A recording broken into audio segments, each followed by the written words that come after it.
कोणतीही करवाढ नसलेला नवी मुंबई महापालिकेचा सन 2022 व 23चा 4,910 कोटींचा अर्थसंकल्प काल आयुक्त अभिजित बांगर यांनी सादर केला. शिक्षण, आरोग्य, पर्यावरण या त्रिसूत्रीवर अर्थसंकल्पात भर देण्यात आला आहे. यावेळी आयुक्तांनी सांगितले की पालिकेने 7 वर्षात कोणतेही कर्ज घेतले नाही आणि आता फक्त 115.28 कोटींचे कर्ज बाकी आहे.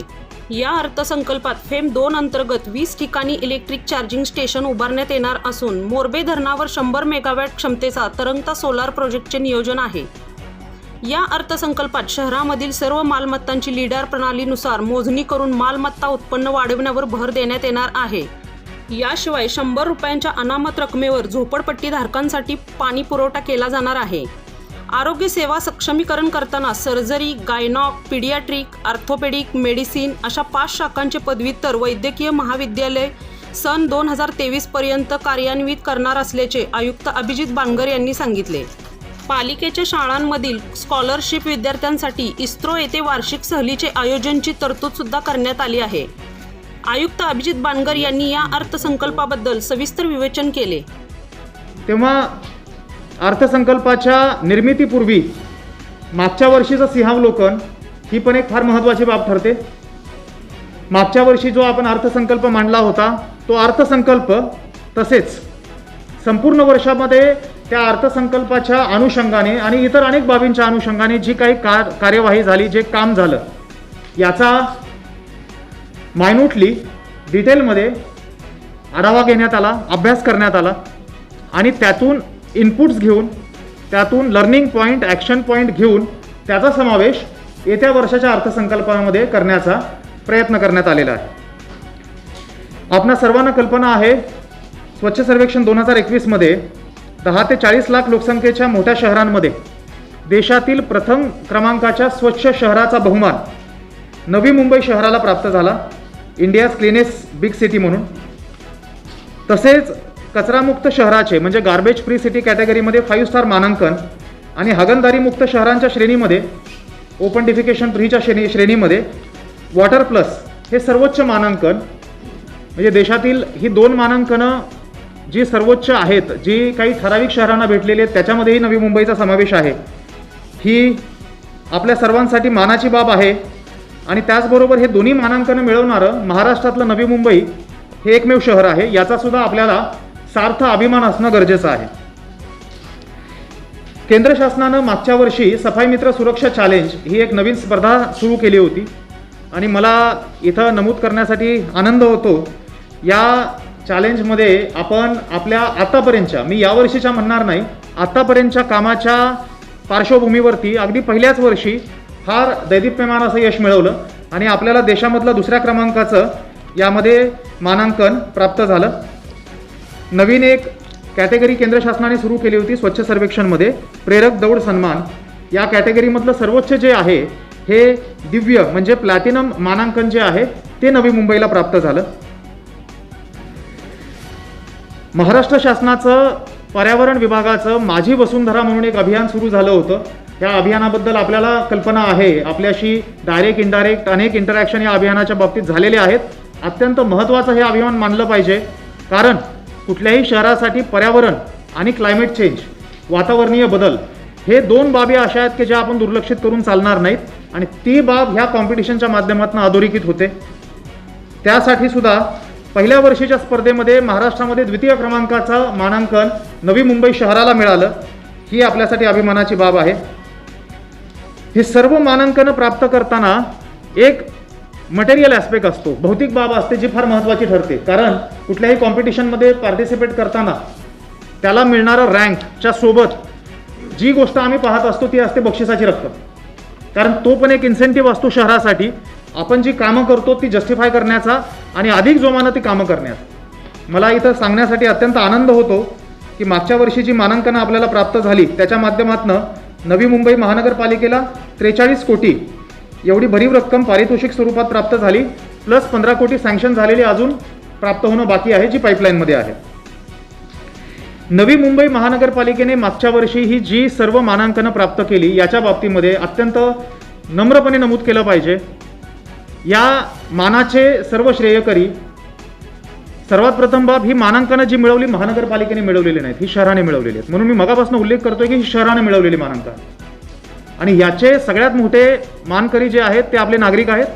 कारण आम्हाला थोडाही संभ्रम नाही, नागरिकांच्या सहभागाशिवाय काहीच होऊ शकत. आणि त्यामुळं मी परत एकदा आभार मानतो नवी मुंबई शहरातील सर्व नागरिकांचं.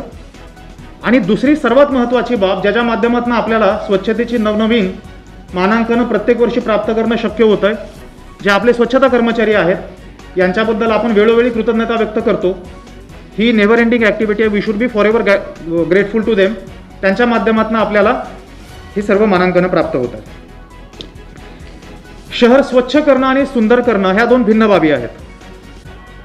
परंतु स्वच्छ शहर जर सुंदर झालं तर ते अधिक स्वच्छ राहण्यासाठी फार मोठ्या प्रमाणावरती मदत होऊ शकते.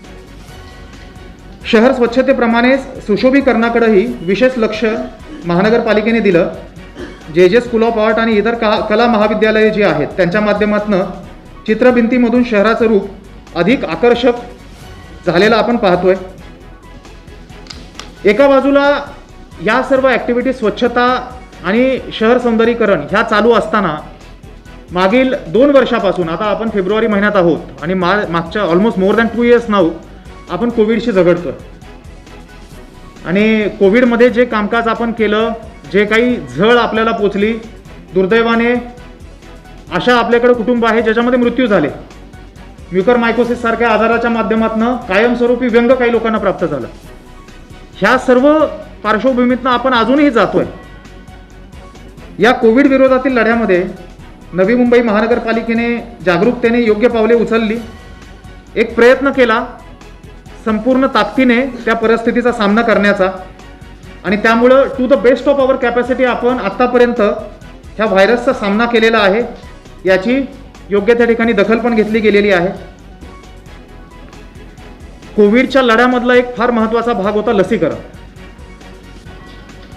कारण जेव्हा दुसरी लाट आपली चालू झाली त्यावेळी लसीकरणाला सुरुवात झालेली होती. 16 जानेवारी 2021ला आपण लसीकरण सुरू केलं. लसीकरण ही एकच बाब आपल्या हातामध्ये अशी होती ज्या माध्यमातनं we had some policy, we had some opportunity of going 1 step ahead of the virus. Otherwise आपण फक्त वाटच पाहत होतो की दुसरी लाट केव्हा येते, तिसरी लाट केव्हा येते. मात्र लसीकरण अशी बाब होती ज्यातून आपण आपल्याला प्रिपेअर करू शकत होतो. आणि ह्या बाबीचं लक्ष ओळखून महानगरपालिकेने राईट फ्रॉम डे 1 स्ट्रॅटेजी अशा पद्धतीने अवलंबली जेणेकरून लवकरात लवकर आपलं लसीकरण संपावं. बाय द वे, लसीकरण संपवणं was not a function only of giving manpower or making more number of centres. त्याच्यामध्ये जर आपण लोकांचा रिस्पॉन्स पॅटर्न पाहिला तो कोविडच्या लाटेप्रमाणे वर खाली होताना दिसलेला आहे आपल्याला.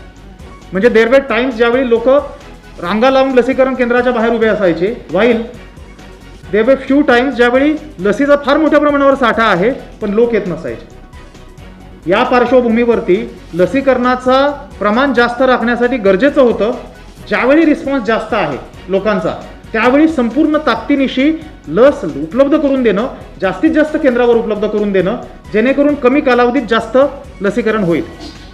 आणि ही स्ट्रॅटेजी अवलंबून लसीकरण जे आपण केलं त्यातून मला विशेषत्वाने नमूद करावं असं वाटतं 18 वर्षावरील व्यक्तींचं 100% लसीकरण करणारी MMR क्षेत्रातली नवी मुंबई ही पहिली महानगरपालिका होती. त्याचबरोबर 15 ते 18 वर्षाचं लसीकरण जेव्हा सुरू झालं, ऑगस्ट 3 जानेवारीला आपण पहिल्यांदा हे लसीकरण सुरू केलं यावर्षी. त्यानंतर 3 जानेवारी ते 10 जानेवारीमध्ये आपण 85% लसीकरण पूर्ण केलं होतं 7 डेज. आणि 15 ते 18चं लसीकरण सुद्धा 100% पूर्ण करणारी महाराष्ट्रातली नवी मुंबई ही पहिली महानगरपालिका होती. ही एक आपल्यासाठी फार अभिमानाची नव्हे पण समाधानाची बाब आहे. कारण लसीकरणाच्या माध्यमातून येणाऱ्या प्रत्येक लाटेचा अधिक सक्षमतेने आपण सामना करू शकतो. आणि त्याचा परिणाम आपल्याला मागच्या काही दिवसांपासून जे मृत्यूचं कमी होणारं प्रमाण जे आहे, इव्हन तिसऱ्या लाटेमध्ये, given the fact that Omicron could have been a very mild strain, वस्तुस्थिती अशी होती की ओमायक्रॉन जरी असला तरी डेल्टा संपूर्णपणे गेलेला नव्हता. से 80% 90% ओमायक्रॉन जरी असला तरी 10 किंवा 20% डेल्टा होता. तरीसुद्धा तिसऱ्या लाटेच्या नंतर जे प्रोग्रेसिव्हली दुसऱ्या लाटेच्या नंतर साधारणतः आपण म्हणू शकतो की एक डिसेंबर जानेवारीपासून मोठ्या प्रमाणावरती मृत्यूचं प्रमाण कमी होताना दिसतं आहे. This is a result of vaccination. आणि त्यामुळं लसीकरणाच्या बाबतीमध्ये आपल्याकडे जे काम झालं, by the way second dose जो आहे तो पण 97% आपला झालेला आहे 18+ पॉप्युलेशनचा. and we are on the way of completing 100% very soon. जागतिक कोविड स्थितीकडे सातत्याने लक्ष ठेवून त्यानुसार नियोजन करण्याची जी पद्धत महानगरपालिकेने अवलंबली होती, त्यातून कोविडची प्रत्येक लाट जी आली त्यासाठी आवश्यक ज्या उपचारांची सिद्धता करायची होती ती आपण केली आणि त्या माध्यमातून कोविडसाठी जे आपल्याला बेड उपलब्ध करून द्यायचे होते त्यामध्ये खाजगी रुग्णालयामध्ये बेड अपग्रेडेशनपेक्षा जास्त फॅसिलिटी कशा दिल्या जातात याच्याकडे आणि महानगरपालिकेचं मात्र बेड अपग्रेडेशन, इन्फ्रास्ट्रक्चर अपग्रेडेशन याच्यावरती मोठ्या प्रमाणावरती भर देऊन तिसऱ्या लाटेला सुरुवात करताना शहरामध्ये 12,000 पेक्षा जास्त बेड उपलब्ध होतील अशी तयारी महानगरपालिकेने केली होती. कोविडसाठी ज्या फॅसिलिटीज आपण बनवल्या याच्यामध्ये पर्टिक्युलरली दुसऱ्या लाटेपासून जो महानगरपालिकेचं ओरिएंटेशन राहिलेलं आहे ते कोविडसाठी ज्या फॅसिलिटी आपण बनवतो त्या मेकशिफ्ट फॅसिलिटी न बनवता आपले रुग्णालय जे आहेत त्या आपल्या रुग्णालयांचं सक्षमीकरण होणं गरजेचं आहे. कारण आपण एका बाजूला कोविडसाठी खर्च करतोय, मात्र तो खर्चाच्या माध्यमातून जर काही कायमस्वरूपी ॲसेट निर्माण झाले तर ती खऱ्या अर्थाने आपल्यासाठी एक आपत्ती तर आहेच आहे, पण त्यातून काहीतरी पॉझिटिव्ह गोष्ट आपण घडून आणू शकतो. त्या माध्यमातून मला फार आनंद होतो सांगण्यासाठी नेरूळ आणि ऐरोली रुग्णालयांचं सक्षमीकरण जे आपण या माध्यमातून करून घेतलं, फॉर्च्युनेटली तिसऱ्या लाटेत त्याचा वापर करण्याची गरज नाही आली आणि लेट अस होप इथून पुढे गरज पडू नये. बट देन मेकशिफ्ट फॅसिलिटी बनवण्यापेक्षा त्या पैशातून आपण नेरूळ आणि ऐरोली सारख्या रुग्णालयाचं जे सक्षमीकरण केलं ही एक आपल्यासाठी फार जमेची बाजू आहे. दुसऱ्या लाटेमध्ये जगभरामध्ये आपण पाहिलं होतं की ऑक्सिजनची कमतरता मोठ्या प्रमाणावरती सगळीकडं जी जाणवत होती संपूर्ण जगभरामध्ये, त्या पार्श्वभूमीवरती आपल्याकडे सुद्धा ऑक्सिजनची कमतरता जाणवू नये. फॉर्च्युनेटली सेकंड वेव्हमध्ये आपल्याकडे कुठलीही दुर्दैवी घटना घडलेली नाही आणि that is not a coincidence by the way. While we should not take pride in that. The reason I say that because I will never say की आमचं कर्तृत्व एवढं भारी होतं की एखादी घटना घडली नाही. Of course luck has got a very important role to play, but then luck alone cannot ensure there is no untoward incidence. त्याच्यासाठी तुमची तयारी सुद्धा लागते आणि त्या दृष्टिकोनातून दुसऱ्या लाटेमध्ये फॉर्च्युनेटली आपल्याकडे कुठलीही घटना घडली नाही. बट देन तिसऱ्या लाटेमध्ये फॉर्च्युनेटली म्हणण्याची वेळ नाही आली पाहिजे यासाठी महानगरपालिकेने फार मोठ्या प्रमाणावरती ऑक्सिजनची पूर्वतयारी करून ठेवली. आपल्याकडे जे 5 आपण LMO tank, liquid medical oxygen tank निर्माण केले त्या माध्यमातून 93 किलोलिटर म्हणजे मेट्रिक टनाच्या हिशोबात 104 मेट्रिक टन 104 मेट्रिक टनाचा साठा आपण करून ठेवला. त्याचबरोबर 4 ठिकाणी आपल्याकडं 2 मेट्रिक टन क्षमतेचे PSO प्लांट पण आपण उपलब्ध केलेले आहेत. ऑक्सिजन कॉन्सन्ट्रेटर मोठ्या प्रमाणावरती अवेलेबल करून घेतलेले आहेत. कोविडसाठी पूर्वतयारी तर आपण केलीच, पण त्याचबरोबर मी उल्लेख केला मगाशी की काही दुर्दैवी घटना आपल्याला पूर्णपणे अवॉइड नाही करता आल्या डिस्पाईट अवर फुलेस एफर्ट. आणि जे दुर्दैवी घटना घडल्या त्यांच्यासाठी जरी त्यांचा लॉस आपण काही केलं तरी भरून निघणं शक्य नसतं, तरी त्यांना परत एकदा जगण्याची उभारी मिळावी म्हणून महानगरपालिकेने आपलं उत्तरदायित्व समजून काही योजना सुरू केल्या. त्यामध्ये आपल्याला कल्पना आहे की दुसऱ्या लाटेमध्ये पर्टिक्युलरली अनेक आपल्यासमोर अशी उदाहरणं आली ज्यामध्ये आई वडील दोघांचा मृत्यू झाला आणि त्यामुळं ती मुलं जी आहेत ती मुलं अनाथ झाली. ज्यामध्ये अशी पण उदाहरणं आहेत ज्यामध्ये आई वडील दोघांचा मृत्यू झाल्यामुळे ते मूल पूर्णपणे अनाथ झालं, वाईल काही ठिकाणी आई किंवा वडील दोघांपैकी एकाचा मृत्यू झाला आणि तो लॉस पण काही कमी नसतो. वाईल आपण त्यांच्यासाठी काहीही आर्थिक मदत केली तरी तो लॉस भरून निघणार नाही. मात्र जेव्हा ते मूल 18 वर्षापेक्षा कमी वयाचं आहे त्यावेळी त्याचं शिक्षण पूर्ण झालं पाहिजे. शिक्षणाच्या नंतर त्याला रोजगार मिळेपर्यंत त्याला काहीतरी सपोर्ट सिस्टम निर्माण करणं गरजेचं आहे. आणि सगळ्यात महत्त्वाचं, आई वडिलांचा सपोर्ट हा फक्त फायनान्शियल नसतो, ते एक फार मोठा सायकोलॉजिकल सपोर्ट असतो जो आपण पैशाच्या माध्यमातून भरून नाही काढू शकत. मात्र त्याचा कॉन्फिडन्स कुठे कमी होऊ नये या भावनेतून 18 वर्षाखालची मुलं ज्यांच्या आई वडील दोघांचा किंवा आई किंवा वडील दोघांपैकी एकाचा मृत्यू झालेला आहे त्यांच्यासाठी महानगरपालिकेने ही योजना सुरू केली. केंद्र आणि राज्य शासनाच्या माध्यमातून ऑलरेडी एक योजना होती ज्यातून FDसाठी पैसे त्यांच्याकडे नावावरती जमा केले जात होते. त्यामुळं पुन्हा रिपिटेशन न करता आणि तिसरी FD न करता दर महिन्याला त्याला काहीतरी अमाऊंट महानगरपालिकेच्या माध्यमातून सपोर्ट म्हणून मिळावी या पद्धतीने तरतूद करण्यात आली. आणि त्यानुसार ती कधीपर्यंत ते मूल 18 वर्षाचं होईपर्यंत, अगदी ते मूल आज 1 किंवा 2 वर्षाचं जरी असलं तरी या बाबीची नोंद घेऊन की त्याच्या आईवडिलांचा मृत्यू झालेला आहे आणि त्याचा आयुष्यामध्ये सक्षम होईपर्यंत काहीतरी सपोर्ट केला पाहिजे. हे जे आपलं उत्तरदायित्व महानगरपालिका म्हणून आपण स्वीकारणं गरजेचं आहे, जे फॉर्च्युनेटली आपल्याला शक्य आहे. त्या माध्यमातून आपण ही योजना सुरू केली. त्याचबरोबर अनेक आपले कुटुंब असे आहेत ज्याच्यामध्ये अकाली वैधव्य आलेल्या महिला आपल्याला दिसतात. जेंडर डायमेन्शन थोड्या वेळापुरता आपण बाजूला ठेवू. असे पण सजेशन आले होते की ज्यावेळी पतीच्या मृत्यूमुळे पत्नीला अर्थसहाय्य दिलं जातं, त्या पद्धतीने पत्नीला मृत्यू झाला तर पतीलाही देण्यात यावं. But then however gender equality we could be showcasing through our activities. The fact of the matter cannot be ignored की आपल्या समाजामध्ये सध्या कर्त्या पुरुषाचा मृत्यू झाल्यानंतर ज्या त्या फॅमिलीची वाताहत होऊ शकते ती होऊ नये यासाठी वर्किंग एजमधल्या ज्या महिला आहेत त्यांना जर कोविडमध्ये अकाली वैधव्य आलं असेल तर त्यांना अनटाईड फंडच्या स्वरूपामध्ये ग्रँट आपण महानगरपालिकेच्या माध्यमातून उपलब्ध करून दिली. अनटाईड इज व्हेरी इम्पॉर्टंट, कारण तुम्ही एक गोष्ट विकत घ्या म्हणजे आम्ही ते डीबीटी स्वरूपात देऊ, तुम्ही काहीतरी उद्योगधंदा सुरू करा आम्ही तुम्हाला काय देऊ, असं न करता. कारण त्या काळातली मानसिकता जी असते ती फार that family is in shock, आणि त्यावेळी आपण कुठली अट न घालता एक ग्रँट त्यांना सपोर्ट म्हणून त्यांच्या अकाउंटवर जमा असेल तर कमीत कमी ती दुःखाची तीव्रता जी आहे ती फायनान्शियल सेन्समध्ये तरी कमी होऊ शकेल. या भावनेतनं आपण ती स्कीम सुरू केली आणि त्याची अंमलबजावणी सध्या सुरू आहे. 2-3 ज्या इतर आपण महत्त्वाच्या ॲक्टिव्हिटी मागच्या शहरामध्ये करू शकलो, ज्याचा महानगरपालिकामध्ये आणि पर्टिक्युलरली मला आनंद आहे. ऐरोले येथे महानगरपालिकेने जे उभा केलेलं भारतरत्न डॉक्टर बाबासाहेब आंबेडकर स्मारक आहे, त्या स्मारकातील ई-लायब्ररीसह समृद्ध ग्रंथालय आणि आदरणीय बाबासाहेबांच्या जीवनचरित्राचा छायाचित्रांकित आलेख मांडणारा भव्यतम चित्रदालन जे आपण सुरू केलं आणि इतर सुविधा सुरू केल्या. ह्या सर्वोत्तम दर्जाच्या सुविधा देण्याचा महानगरपालिकेने प्रयत्न केलेला आहे, सुरुवात आहे. इथून पुढे सुद्धा तो प्रयत्न तसाच राहील. याची दखल विविध स्तरावरती घेण्यात आली.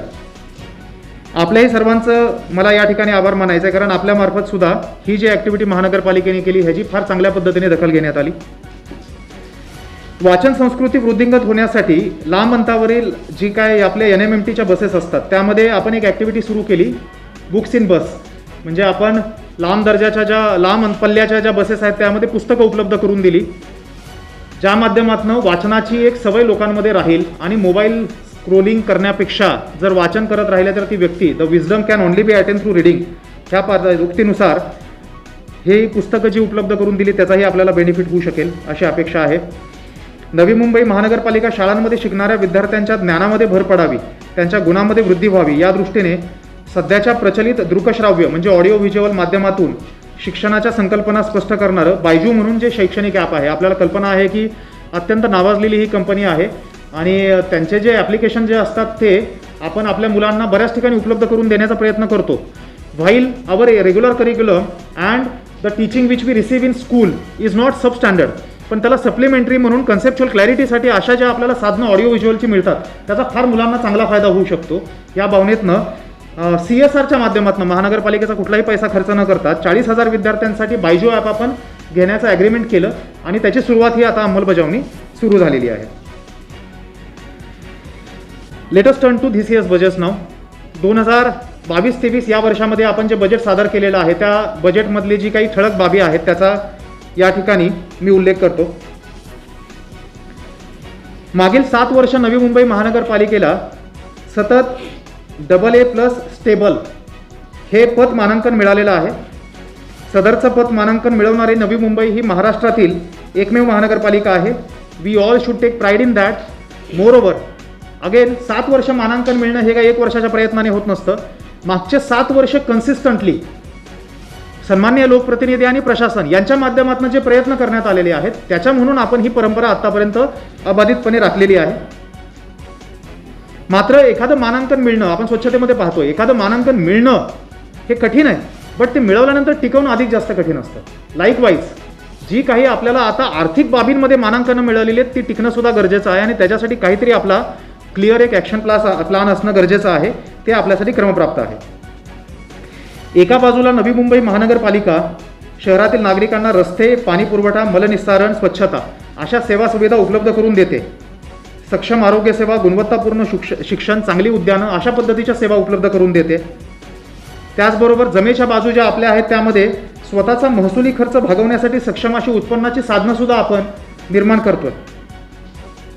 नवी मुंबई महानगरपालिकेचं जे एकूण उत्पन्न आहे त्यामधून स्वतःचं उत्पन्न स्रोत आहेत त्यातलं जे कॉन्ट्रीब्युशन आहे ते 89% आहे. म्हणजे आपलं जे बजेट आहे त्या संपूर्ण बजेटपैकी आपल्या स्वतःच्या उत्पन्नातनं मिळणारा जे कॉन्ट्रीब्युशन आहे ते 89% आहे. महसुली शिल्लक जे आहे कन्सिस्टंट रेव्हेन्यू सरप्लस म्हणजे आपलं प्रत्येक बजेट हे रेव्हेन्यू सरप्लस आहे. महसुली उत्पन्नामध्ये सातत्यानं वाढ होत असल्यामुळं महानगरपालिकेचं महसुली उत्पन्न जे आहे ते 8.88 या दरानं वाढलेलं आहे, व्हाईल खर्च हा 7.78 या दराने वाढलेला आहे. This is a very important point to be noted.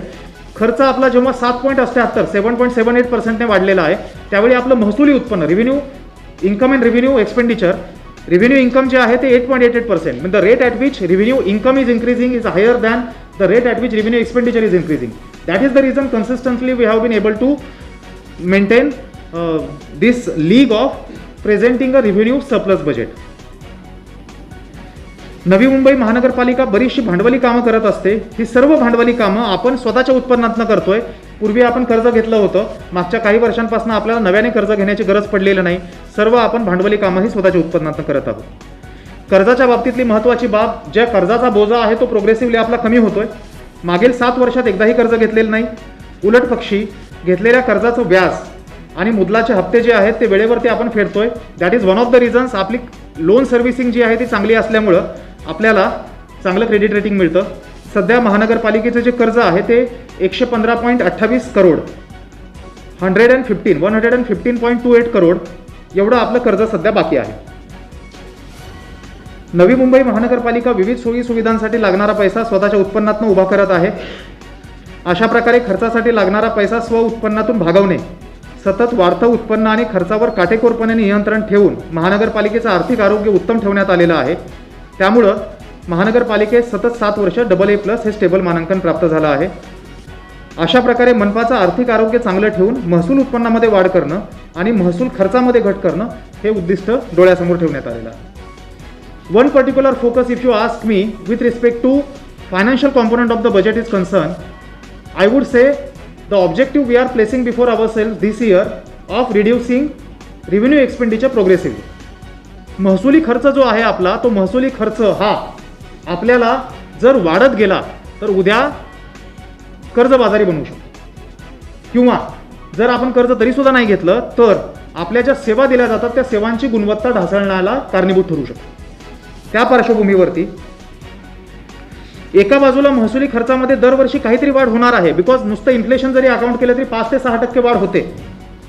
मात्र शहराची भौतिक स्थिती चांगली ठेवायची आणि जास्तीत जास्त प्रमाणात जर आपल्याला भांडवली कामं करायची असतील तर कमी महसुली खर्चामध्ये चांगल्या सर्वोत्तम दर्जाच्या सेवा आपल्याला देणं गरजेचं आहे.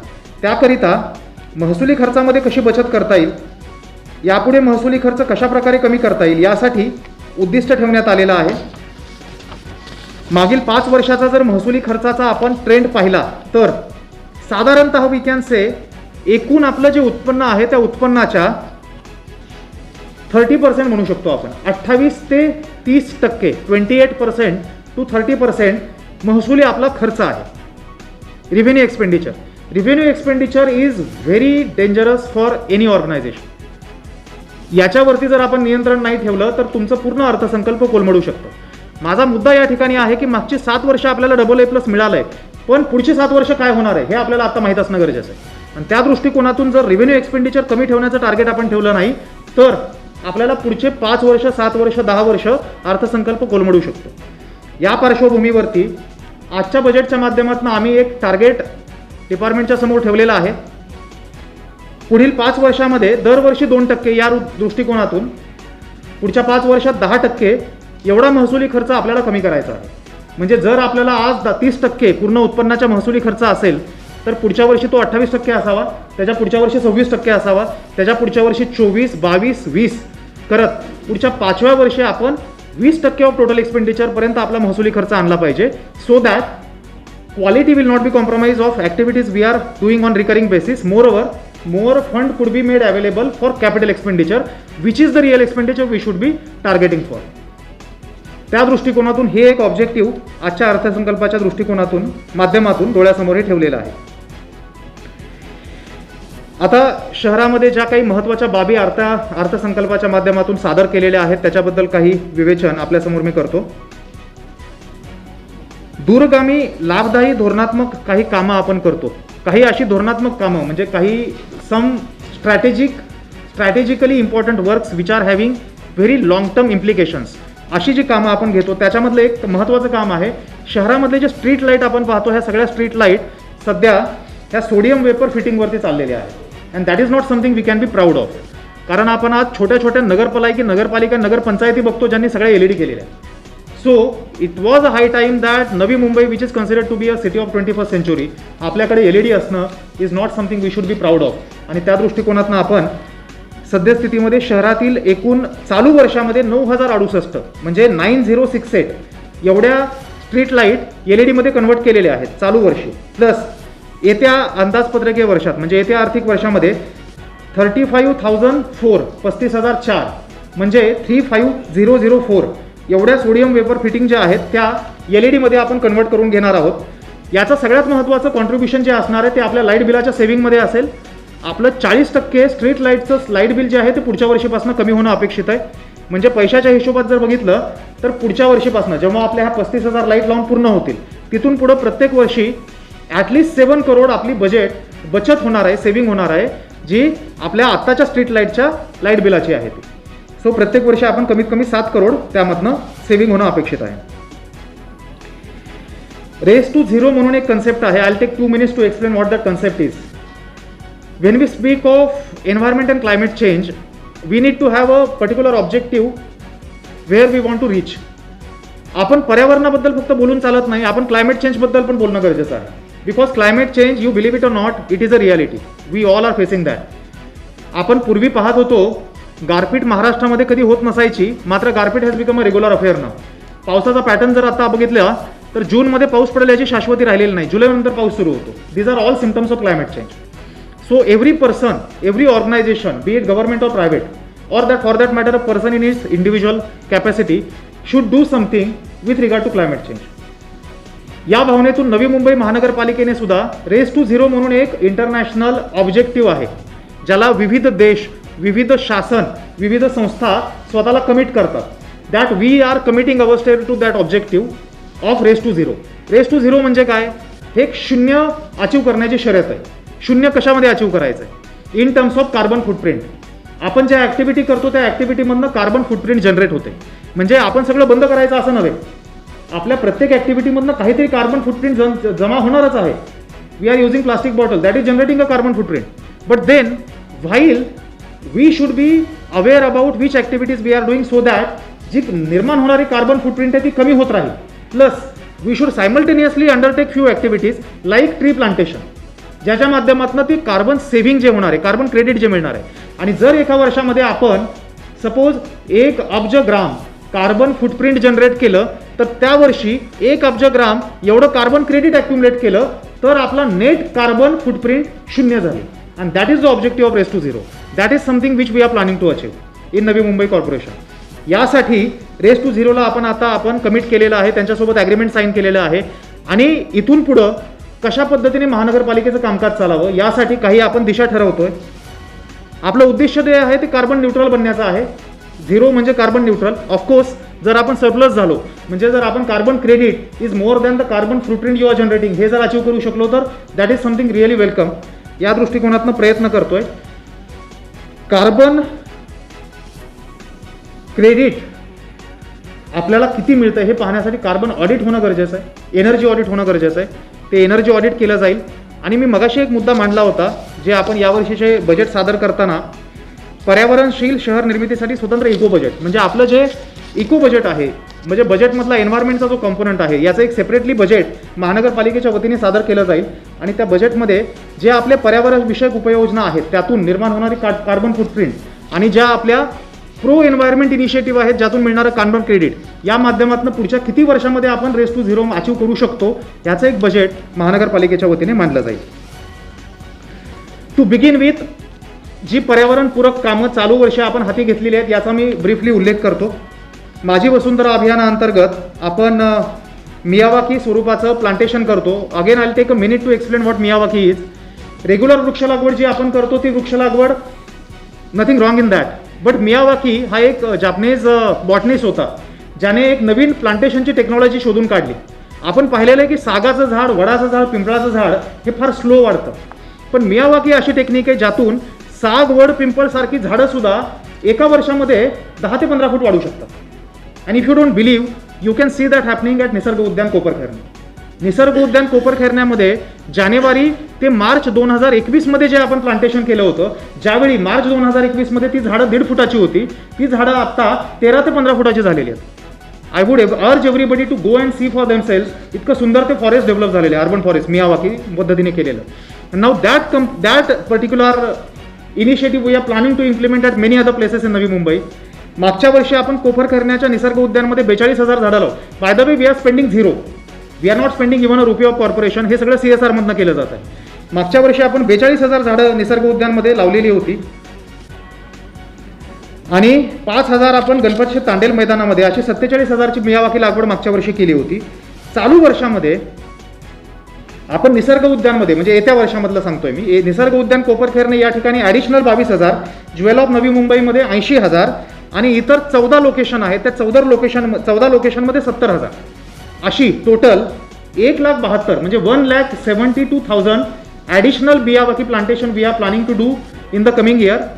We will plant 22,000 more in Nisarg Udyan Koparkherne, 80,000 at Jewel of Navi Mumbai, and 70,000 additional plantation at 14 different locations. Just to note, मियावाकीमध्ये जे प्लांटेशन केलं जातं, बाय द वे आपण जेव्हा अतिवृष्टी होते त्यावेळी पाहतो पाम बीचला फार मोठ्या प्रमाणावर झाडं पडतात. The reason is these all are exotic spaces.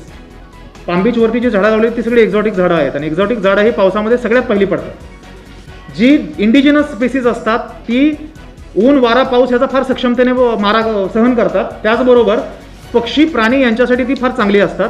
मियावाकीमधनं आपण 100% इंडिजिनस स्पीसीज लावतोय. केमिकल फर्टिलायझरचा 0 वापर आहे. संपूर्णतः शेणखत वगैरे याच्या माध्यमातून केलं जाणारं प्लांटेशन आहे. मियावाकीच्या व्यतिरिक्त कन्व्हेन्शनल प्लांटेशन मागच्या वर्षी आपण 1 लाख केलं होतं. चालू वर्षी आपण 3 लाखापर्यंत ते प्लांटेशन कन्व्हेन्शनल खड्डे खांदून झाड लावणं ते 3 लाख करण्याचं नियोजन आहे. Again, survival is very important. झाड लावणं सोपं आहे, पण लावल्यानंतर त्याचं काय होतं is crucial. So we are ensuring that at least for 3 years maintenance is taken care of. Green belt निर्माण करणं, खारफुटी जी आहे मॅनग्रुव्ज त्याचं कॉन्झर्वेशन, पाणथळ जागा म्हणजे वेटलँड त्यांचं कॉन्झर्वेशन, या सगळ्याकडे महानगरपालिकेचं विशेषत्वाने लक्ष आहे. वायू प्रदूषण आणि धूळ प्रतिबंधात्मक ॲक्टिव्हिटी महानगरपालिकेतनं घेणं गरजेचं आहे. आपण पाहतो की शहराभरामध्ये आता आपल्याला कारंजे मोठ्या प्रमाणावरती आलेले दिसतात. हे कारंजे फक्त स्वच्छता किंवा सुंदरता यासाठी बसवलेले नसून केंद्र शासनाचा नॅशनल क्लीन एअर म्हणून एक प्रोग्राम आहे, ज्या अंतर्गत महानगरपालिकेला बजेट मिळतं आणि टार्गेट मिळतं. या बजेटच्या माध्यमातून कारंजे आपण बसवतो डस्ट मिटिगेशनसाठी. Because this water fountain is a very crucial activity in dust mitigation. त्या माध्यमातून आपण हे शहर बसवलेले आहेत. रात्रीच्या वेळी आपण यांत्रिकी मशीनच्या माध्यमातून सफाई करतो. याच्यामध्ये अधिक चांगल्या पद्धतीने करण्याचा प्रयत्न आहे. शहरभर आपण व्हर्टिकल गार्डन दिसतो. That vertical garden again is not a activity related only to beautification. It is having a very important role to play in dust mitigation as well as mitigation of air pollution. शहरात प्रदूषण किती आहे हे लोकांना कळावं. Awareness is a very important thing, prerequisite for improvement. So शहरात किती प्रदूषण आहे हे लोकांना कळावं म्हणून ते बोर्ड लावण्याचं काम काही ठिकाणी ऑलरेडी आहेत, अधिक मोठ्या प्रमाणावरती लावण्याचं काम सुरू आहे. इको मोबिलिटीवरती भर देत सद्यस्थितीत परिवहन उपक्रम म्हणजे आपला NMMT मध्ये आहे, त्यामध्ये 180 इलेक्ट्रिक बसेस सध्या आहेत. अजून 86 इलेक्ट्रिक बसेस आपण विकत घेतोय. म्हणजे 50 बसेस आता आपण झाल्या विकत घेतल्या, त्याला वर्क ऑर्डर दिलेले. अजून 36 बस आपण येत्या 2 ते 3 महिन्यामध्ये विकत घेणार आहोत, कारण तो आपण सबसिडी केंद्र शासनाकडनं मिळालेली आहे. So very soon we will have 180 + 86 म्हणजे 180 अधिक 86 एवढे इलेक्ट्रिक फ्लीट आपल्याकडे असणार आहे. Moreover, while we are adding electric बसच्या माध्यमातून AC मधला कम्फर्टेबल प्रवास आपण लोकांना उपलब्ध करून द्यायचा प्रयत्न करतोय. आपण तो दर सुद्धा कमी केलेला आहे, सो दॅट सामान्य व्यक्तीला सवलतीच्या दरामध्ये कम्फर्टेबल प्रवास मिळावा. आगामी 3 वर्षामध्ये इको फ्लीटचं नियोजन केलेलं आहे. म्हणजे we intend to have 100% NMMT buses running either on electric or CNG. We should no longer have a diesel bus. हे एक उद्दिष्ट डोळ्यासमोर ठेवून पुढच्या 3 वर्षामध्ये त्या पद्धतीने नियोजन केलेलं आहे. सोलार ट्री वगैरे जनजागृतीपर इतर उपक्रम घेतले जात आहेत. Another activity to be mention, very important activity, Yulu bike. जे युलो बाईकचा उपक्रम आपण नवी मुंबईमध्ये पाहतो, this is another aspect we all should be proud of. कारण हा उपक्रम अनेक ठिकाणी वापरण्याचा प्रयत्न झाला, बट समहाऊ तो सक्सेसफुल नाही झाला. 2 reasons it has become successful. One, which we got by inheritance, we are a plan city. आणि प्लान सिटी म्हणून जे आपल्याला इनहरंट ॲडव्हान्टेज आहे त्याच्यामुळे तो सक्सेसफुल झाला. सेकंड, बेटर प्लॅनिंग, चांगल्या पद्धतीने नियोजन केल्यामुळे तो सक्सेसफुल झाला. सक्सेसफुल झाला हे आपण का म्हणतोय? नोव्हेंबर 2018ला हा प्रोजेक्ट सुरू झालेला आहे. आत्तापर्यंत 35 लाख किलोमीटर, 35 लाख किलोमीटर एवढ्या त्याच्या राईड झालेल्या आहेत. या सायकल प्रणालीमध्ये 600 सायकल आणि 108 इलेक्ट्रिकल बाईक्स उपलब्ध करून दिलेल्या आहेत. या माध्यमातून 38 करोड 61 लाख ग्रॅम एवढं कार्बन क्रेडिट नवी मुंबई महानगरपालिकेने जनरेट केलेलं आहे. 38 करोड 61 लाख हे युलो बाईकच्या माध्यमातून फक्त. पाम बीच रोडला आपण आता नवीन 7.5 किलोमीटरचा सायकल ट्रॅक निर्माण करत आहोत. C&D वेस्ट प्रकल्प आपला अधिक सक्षमतेने आपण रिॲक्टिव्हेट केलेला आहे. LED बद्दल मी उल्लेख केला. 2 महत्त्वाच्या कचऱ्याच्या प्रोसेसिंगच्या ॲक्टिव्हिटीज आपण प्रपोज करतोय. एक आहे बायो CNG. तो बायो CNG प्रोजेक्ट लवकरच आपला सुरू झालेला आपल्याला दिसेल. प्लस म्हणजे जो आपण हॉटेल बेस्ट आणि ओला कचरा आणतो त्याचं कंपोस्टिंग फक्त न बघवता त्यापासून गॅस बनवायचा, त्या गॅसवरनं आपल्या बसेस चालू शकतील. ॲडिशनल गॅस काय असेल तर तो कंपनीला विकता येईल. प्लस जी ग्रीन वेस्ट जनरेट होते त्या ग्रीन वेस्टच्या माध्यमातून बायो कोल जनरेट करणं, ज्याला आपण ब्रिकेट म्हणतो, which is considered to be a green fuel, तो बनवण्याचा एक प्रोजेक्ट आपण सुरू करतो. EV पॉलिसी राज्य शासनाने जाहीर केली, इलेक्ट्रिकल व्हेकल पॉलिसी. त्या अनुषंगाने नवी मुंबई महानगरपालिकेने सुद्धा निर्णय घेतलेला आहे that any vehicle which will be purchase by Navi Mumbai henceforth for our officers as well as our respected public representative will be electric. So इथून पुढे नवी मुंबई महानगरपालिकेमार्फत घेतल्या जाणाऱ्या सगळ्या गाड्या ह्या इलेक्ट्रिक असतील. त्याच्यासाठी आवश्यक चार्जिंग इन्फ्रास्ट्रक्चर आपण सक्षम बनवतोय. Not just for corporation vehicle, आपण 20 चार्जिंग स्टेशनच्या माध्यमातून शहरभर चार्जिंग स्टेशनचं जाळं सुद्धा विणतोय. Now something which you all are always interested in, which are the important projects that corporation has been doing or going to do. चालू वर्षामध्ये काही प्रोजेक्ट नवीन आपण हाती घेतलेले आहेत महत्त्वाचे. सेक्टर 17 वाशीमध्ये पाम बीच मार्गावरनं पुण्याकडे जाण्याकरता सायन पनवेल हायवेला उड्डाणपूल बनवला जातो. म्हणजे आपण जर पलीकडनं आरेंजाकडनं येत असू बेलापूरकडं तर तो सायन पनवेलला आपल्याला अप्रोच व्हायचा असेल तर there is no way we can do that. Will have to go to maybe the other side आणि तिथून आपल्याला हायवेला जॉईन करावं लागतं. ते आता आपण आर्म बनवतोय जेणेकरून समबडी कमिंग फ्रॉम कोपरी त्याला डायरेक्ट जर पुण्याला मुंबईला जायचं असेल तर सायन पनवेलला अप्रोच करता येईल. अशा पद्धतीने आर्म बनवण्याचं काम सुरू झालेलं आहे. ठाणे बेलापूर रोडवरती तुर्भे रेल्वे स्टेशन जे आहे त्याच्यासमोर उड्डाणपूल बांधण्याचं काम जे आहे ते लवकरच सुरू करण्यात येईल.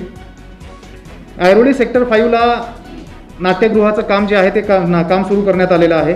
आपल्याला कल्पना आहे की वंडर पार्कमध्ये 8.5 एकर क्षेत्रामध्ये अभिनव स्वरूपाचा सायन्स पार्क सुरू करण्याचा जो मागच्या अनेक वर्षांपासूनचा प्लॅन झालेला प्रोजेक्ट आहे जो आता प्रत्यक्षामध्ये सुरू झालेला आहे. This is another attraction of Navi Mumbai as a city. आणि आय एम व्हेरी शुअर नवी मुंबईचं उद्या जो आपण टुरिस्ट प्लेसेसबद्दल यादी करू त्याच्यामध्ये it would reflecting among top 5 activities because this is going to be a grand thing, big attraction among school going kids. Moreover not just school going kids, adult लोकांमध्ये सुद्धा आपल्याला मोठ्या प्रमाणावरती ह्याचं अट्रॅक्शन असलेलं जाणवेल. MIDC क्षेत्रामधलं 15 किलोमीटर रस्त्यांचं काँक्रिटीकरणाचं जाळं आपण आता पूर्ण करतोय, ते काम अंतिम टप्प्यामध्ये आहे. पाणी पुरवठा शहरातला सक्षम करण्यासाठी ESR GSR ज्या म्हणतो आपण, एलिव्हेटेड टाक्या आणि ग्राउंड लेवलच्या टाक्या वाशी, तुर्भे, नेरूळ, दिघा आणि ऐरोली या ठिकाणी हाती घेतलेल्या आहेत. त्याचं काम सध्या प्रगतीपथावर आहे. पुढील 1 वर्षामध्ये जे प्रकल्प आपण हाती घेण्याचं नियोजन केले आहे त्यातले काही महत्त्वाचे प्रकल्प मी आपल्या समोर उद्धृत करतो. सर्वात महत्त्वाचा ॲम्बिशियस असा प्रोजेक्ट जो आहे तो आहे घनसोली ऐरोली ब्रिज जो आपण करणार आहोत, which is an extension of palm beach road, which is a very important road for our city, जो पुढील वर्षामध्ये प्रत्यक्षात सुरू झालेला आपल्याला दिसेल असा आम्हाला अंदाज आहे. Forest clearance is the last stage. MCZMA we are expecting this month we should get approval. Airoli Katai Naka उन्नत मार्ग जो आहे त्या उन्नत मार्गापासून ठाणे बेलापूर रस्त्यावरती चढ आणि उतार करण्यासाठी लिंक उपलब्ध होणं आवश्यक आहे. ती आपल्याकडनं म्हणजे MMRDकडनं उपलब्ध करून दिली जाईल. सेक्टर 17 वाशी या ठिकाणी महात्मा फुले जंक्शन ते कोपरी हा उड्डाणपूल जो आहे, हा उड्डाणपूलचा जे आहे प्रत्यक्षामध्ये काम लवकरच सुरू झालेलं दिसेल. तुर्भे घनकचरा व्यवस्थापनाच्या ठिकाणी मगाशी मी उल्लेख केला बायोगॅस म्हणजे बायो CNG आणि हा प्रकल्प आणि ब्रिकेट ग्रीन वेस्टपासून त्याचा लवकरच सुरुवात केली जाईल. One of the very ambitious projects Navi Mumbai corporation is undertaking is floating solar electricity generation. मोरब्यामध्ये आपला जो पाणीसाठा आहे त्या पाणीसाठ्यावरती 100 मेगावॉट या क्षमतेचा तरंगता सौर ऊर्जा प्रकल्प आणि बीड म्हणजे 1.5 मेगावॉट क्षमतेचा जलविद्युत प्रकल्प हायड्रो पॉवर प्रोजेक्ट उभारण्याचं नियोजन आहे. हा प्रोजेक्ट जो उभा केला जाणार आहे ह्याच्यासाठी महानगरपालिका 0 रक्कम खर्च करते. संपूर्णतः प्रायव्हेट इन्व्हेस्टमेंटमधनं हा खर्च पब्लिक प्रायव्हेट तत्वावरती केला जाईल. Private party would come invest their amount. We will not have any liability with respect to any payment of their investment. We will only commit our sales to purchase of power. सो आपण त्यांच्यासोबत power purchase agreement sine करणार. पहिल्या टप्प्यामध्ये 40 megawatt, दुसऱ्या टप्प्यामध्ये additional 30, तिसऱ्या टप्प्यामध्ये ॲडिशनल 30. अशा पद्धतीने 100 मेगावॉट क्षमतेचा हा प्रोजेक्ट असेल आणि जेवढी पॉवर ते जनरेट करतील तेवढंच पेमेंट आपल्याकडनं केलं जाईल. जर त्यांची पॉवर जनरेशन कमी झाली बिकॉज ऑफ सन इफिशियन्सी आपलं कुठलंही उत्तरदायित्व त्यांना पेमेंटचं राहणार नाही. जर त्यांनी 40च्या ऐवजी 20 केली आपण 20चं पेमेंट करणार. त्यांनी 40च्या ऐवजी 0 केली आपण पेमेंट नाही करणार. आपली रेग्युलर लाईन तर चालूच आहे. So this is a project which is designed in such a way that नवी Mumbai corporation has nothing to lose. Moreover, पाण्यावरती प्रोजेक्ट केल्यामुळे त्याचे अनेक ॲडव्हान्टेजेस आहेत in terms of evaporation losses जे आपण प्रिव्हेंट करू शकतो. हे बाकी सगळे ॲडव्हान्टेजेस महानगरपालिकेला मिळणार आहेत. या प्रकल्पाच्या माध्यमातून हा प्रकल्पाचं आयुष्य जर समजा 20 वर्ष असेल तर पुढचे 20 वर्ष without spending a rupee we expect to save around 20 crore rupees per year. म्हणजे पुढचे 20 वर्ष प्रतिवर्ष 20 करोड एवढी महानगरपालिकेची बचत ह्या प्रकल्पाच्या माध्यमातून होणं अपेक्षित आहे. CCTVचं काम आता लवकरच सुरू होत आहे. त्या माध्यमातून शहरभर CCTVचं जाळं लावलं जाईल. Traffic management is very important. ITMS म्हणजे इंटिग्रेटेड ट्रॅफिक मॅनेजमेंट सिस्टम जी आहे त्याला आपण हा प्रोजेक्ट जोडतोय. त्याचबरोबर जी आपण विमेन सेफ्टी म्हणतो पब्लिक प्लेसेसमधली त्याच्या दृष्टिकोनातून हा प्रोजेक्ट फार महत्त्वाचा आहे आणि I am very hopeful that येत्या 9 ते 10 महिन्यामध्ये हा प्रोजेक्ट पूर्ण झालेला आपल्याला दिसेल. Another project which is very important which is related to our recovery tax recovery is lidar. बऱ्याच वेळी हा प्रश्न उपस्थित केला जातो. मे बी आज पण तुम्ही हा प्रश्न उपस्थित करणार असाल की आपण टॅक्स रेट का वाढवत नाही, आपला कराचा दर का वाढवत नाही. Before we increase our tax rate we have a option of including all the properties which are not assess yet. आपण कमीत कमी ते जरी पूर्ण केलं तरी सुद्धा आपला 200 ते 300 कोटींनी कमीत कमी रेव्हेन्यू प्रत्येक वर्षाचा not one time per year revenue वाढणं आपल्याला पॉसिबल आहे आणि ते ह्या ॲक्टिव्हिटीमधनं होणं अपेक्षित आहे.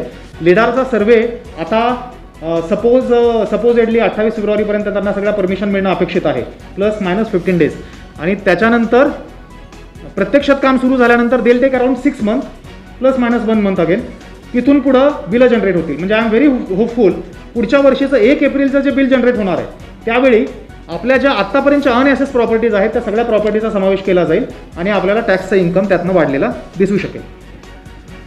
ERP सोल्युशन जे एक महानगरपालिकेसाठी क्रुशियल असतं एंटरप्राइज रिसोर्स प्लॅनिंग ते ERP सोल्युशनसुद्धा नव्या स्वरूपामध्ये महानगरपालिकेला मिळणं येत्या काही दिवसामध्ये अपेक्षित आहे.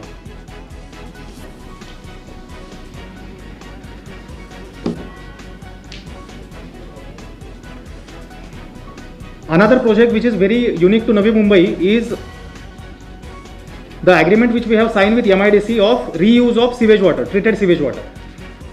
आपल्याला कल्पना आहे की नवी मुंबईतील 100% सिवेज पाण्यावरती प्रक्रिया केली जाते ती सेकंडरी प्रकारची आहे. आपलं 40 MLD पाणी जे आहे त्याला टर्शरी ट्रीटमेंट आपण पूर्ण करतोय तो प्रोजेक्ट आता आणि हे 40 MLD म्हणजे 40 मिलियन लिटर पर डे एवढं पाणी MIDCला प्रोव्हाइड करण्याचं ॲग्रीमेंट आपण त्यांच्यासोबत सही केलेलं आहे. यातून आपल्याला जे इन्कम अपेक्षित आहे आपला ट्रीटमेंट एक्सपेंडिचर जो आहे पाण्याचा STPमध्ये आपण पाण्यावर जो खर्च करतो तो 1 लिटर मागं 9.5 रुपये व्हाईल MIDC सोबत जे आपण ॲग्रीमेंट केलेलं आहे ते आहे 18.5 रुपये. म्हणजे आपला ट्रीटमेंटचा संपूर्ण खर्च जेव्हा आपण संपूर्ण सगळ्या बाय द वे आता बोलतो ते 40 बद्दल बोलतो बट येत्या 1 किंवा 2 वर्षामध्ये आपलं 100% ट्रीटमेंट आपण टर्शरी करू आणि 100% पाणी MIDCला देऊ. त्यावेळी ट्रीटमेंटचा संपूर्ण खर्च आपला MIDCच्या रॉयल्टीमधनं निघून we will be net earners out of reuse of sewage water. This could be a perfect model any city can have. आणि again I am very happy to say की नवी मुंबई ही महाराष्ट्रातली MMR क्षेत्रातली पहिली महानगरपालिका आहे ज्यांनी रियूज सिवेज वॉटरचा करून महानगरपालिकेसाठी एक शाश्वत उत्पन्नाचं साधन निर्माण केलेलं आहे. बाय द वे हा प्रोजेक्ट 31 मार्चला पूर्ण होईल, 31 मार्च 2022, आणि त्याचा सप्लाय आपण MIDCला सुरू करू.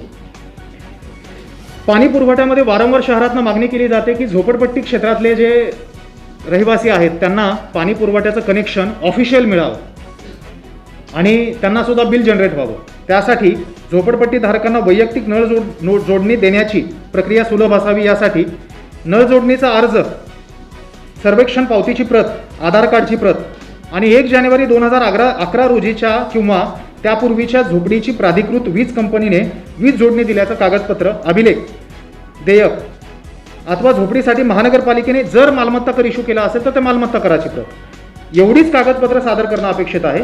याच्या आधारावरती छाननी शुल्क आणि रस्ता खुदाई शुल्क न घेता म्हणजे फ्लॅट 100 रुपीज, 100 रुपये अनामत शुल्क घेऊन त्यांना पाण्याचं कलेक्शन दिलं जाईल असा धोरणात्मक निर्णय घेण्यात आलेला आहे आणि ह्याची अंमलबजावणी सुद्धा सुरू करण्यात आलेली आहे.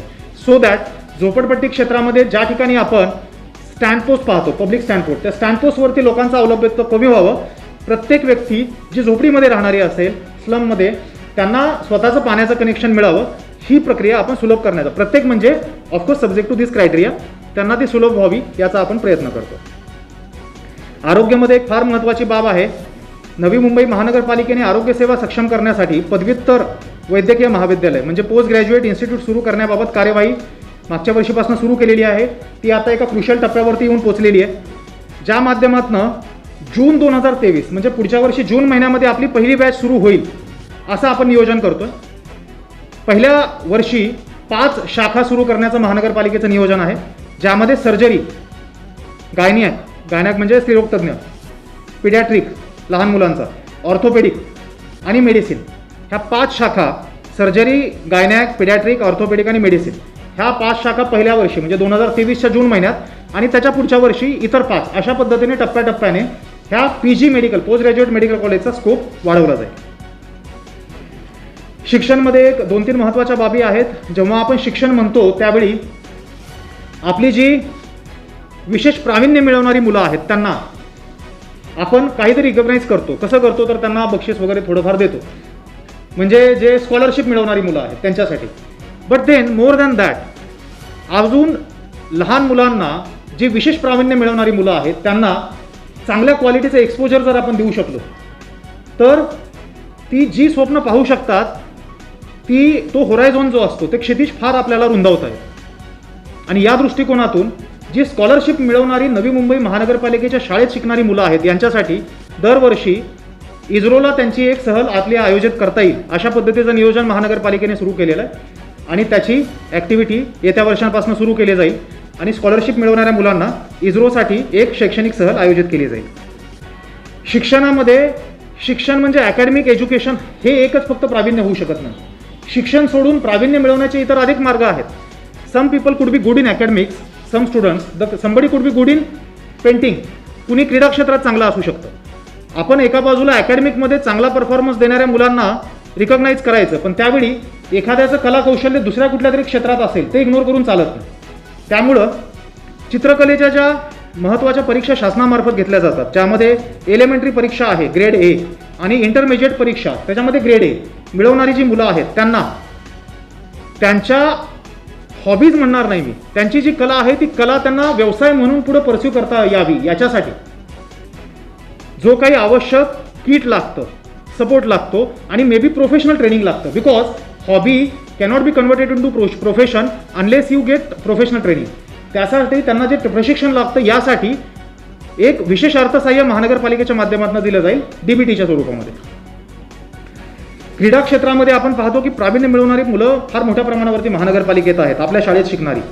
या मुलांपैकी ज्यांची जिल्हा स्तरावरती निवड होते त्या मुलांना त्यांचं प्रावीण्य अधिक वृद्धिंगत करण्यासाठी त्याच्यामध्ये करिअर करण्याची जर इच्छा असेल तर त्यासाठी आपल्याला कल्पना आहे की क्रीडा क्षेत्रामध्ये करिअर करायला खर्च येतो, कारण ते किट एक्सपेन्सिव्ह असतं. सब स्टँडर्ड किटवरती तो माणूस कॉम्पीट नाही करू शकत नॅशनल आणि इंटरनॅशनल लेवलला. सो ते किट प्लस प्रोफेशनल ट्रेनिंग त्याच्यासाठी त्यांना डाएट मेंटेन करावा लागतो. या सगळ्या बाबींचा विचार करून त्यासाठी सुद्धा विशेष प्रावीण्य क्रीडा क्षेत्रात मिळवणारी जी मुलं आहेत त्यांना DBTच्या स्वरूपामधनं विशेष अर्थसहाय्य महानगरपालिकेच्या मार्फत यावर्षीपासून दिलं जाईल. महानगरपालिका आपल्या वेगवेगळ्या ॲक्टिव्हिटीमधनं वाचन संस्कृतीचा प्रसार करण्याचा प्रयत्न करते, which is something which everybody must adopt. आपण आपल्या कोविड लायब्ररीमध्ये कोविड हॉस्पिटलमध्ये लायब्ररी सुरू केली होती, ज्याला फार सुंदर रिस्पॉन्स मिळाला. NMMTच्या बसेसमध्ये आपण लायब्ररी सुरू केली, ज्यालाही फार सुंदर रिस्पॉन्स मिळालेला आहे. एक नवीन ॲक्टिव्हिटी आपण सुरू करतोय. विष्णुदास भावे नाट्यगृह हे अत्यंत मोक्याच्या ठिकाणी बसलेलं आहे. या नाट्यगृहामध्ये आपल्याला कल्पना आहे की नाटक जेव्हा असतं त्यावेळी लोक अर्धा तास 1 तास आधी येतात आणि अर्धा 1 तास तिथे भटकत राहतात, घुटमळत राहतात, कारण नाटक सुरू व्हायचं असतं. त्या ठिकाणी एक लायब्ररी महानगरपालिकेच्या वतीने सुरू केला जाईल. उद्देश हा आहे की लायब्ररी तिथं बसून वाचण्यासाठी आहे. जो अर्धा तास 1 तास लोक नाटकाची वाट पाहत बसतात, त्यामध्ये बसल्यानंतर त्यांनी काहीतरी वाचावं, जेणेकरून उत्सुकता चाळवली जाईल. If somebody wants to purchase a book they can purchase, but then the purpose is तिथं बसून त्यांना पुस्तक वाचता यावं. यासाठी एक नवीन उपक्रम विष्णुदास भावे नाट्यगृहामध्ये आपण सुरू करतोय. त्याचबरोबर जेव्हा आपण आपल्या 19 लायब्ररीज आहेत, डॉक्टर बाबासाहेब आंबेडकर स्मारकात सुरू केलेली लायब्ररी 19वी आहे. आपल्या 19 लायब्ररी आपण अधिक समृद्ध करण्याचा प्रयत्न करतोय. त्यावेळी एक समृद्ध ग्रंथालय महानगरपालिकेचं असावं. व्हाईल डॉक्टर आंबेडकर स्मारकातलं ग्रंथालय फार सुंदर बनवण्याचा आपण प्रयत्न करतोय, but then there must be a building dedicated to library which is having every aspect of library which will be of a international standard. असं बनवण्याचं नियोजन महानगरपालिकेने केलेलं आहे आणि त्याच्यासाठी तरतूद या बजेटमध्ये करण्यात आलेली आहे. इन्क्लुझिव्ह बजेटच्या अनुषंगाने काही लोककल्याणकारी योजना महत्त्वाच्या राहतात, जे आपल्याला इग्नोर करून चालत नाही. कारण मी वारंवार म्हणतो, the only purpose government exist primarily is to take care of vulnerable sections of the society. त्यांच्यासाठी आर्थिक, सामाजिक आणि शारीरिकदृष्ट्या दुर्बल घटकातील लोकांना विविध कल्याणकारी योजनांद्वारे सक्षमीकरण करणं आणि उपयोगी सुविधा उपलब्ध करून देणं, यासाठी काही उपाययोजना आपण करतोय. ज्याच्यामध्ये थर्ड जेंडर जे आहे, तृतीयपंथी व्यक्ती जे आहेत, त्यांच्यासाठी त्यांना आवश्यकतेप्रमाणे मोक्याच्या ठिकाणी स्वतंत्र शौचालय निर्माण करून देणं, त्यांना स्वयंरोजगारासाठी प्रशिक्षण देणं. आपण पाहतो की थर्ड जेंडर जे आहे त्यांचा पारंपरिक व्यवसाय जो आहे तो, त्याच्यापासून त्यांना जर आर्थिक दृष्ट्या सक्षम बनवायचा असेल तर what do they need. First एक त्यांना प्रशिक्षण दिलं पाहिजे आणि दुसरं स्वयंरोजगारासाठी अर्थसहाय्य दिलं पाहिजे. या पद्धतीने महानगरपालिकेचा योजनेमार्फत प्रयत्न केला जाईल. आर्थिकदृष्ट्या दुर्बल घटकातील महिलांना स्वयंरोजगारासाठी उपकरणं देण्यासाठी अर्थसहाय्य, 60 वर्ष किंवा त्यापेक्षा जास्त वय असलेल्या निराधार, विधवा, घटस्फोटित महिलांना उदरनिर्वाह भत्ता, HIV बाधित पालक वगैरे त्यांच्यासाठी, रेड लाईट एरियामधले ज्या महिला आहेत, ज्या त्या व्यवसायामधनं बाहेर पडू इच्छितात, त्यांचं पुनर्वसन, त्यांची मुलं जे आहेत त्या मुलांसाठी शिक्षणासाठी सुविधा, या सर्व प्रकारच्या योजना महानगरपालिकेच्या मार्फत नव्याने सुरू केल्या जात आहेत. दिव्यांग हा एक असा घटक आहे जो महानगरपालिकेमध्ये आत्तापर्यंत जी कार्यवाही झाली, जी देशभरावरती चांगल्या प्रकारची ॲक्टिव्हिटी म्हणून नोंद घेतलेली आहे.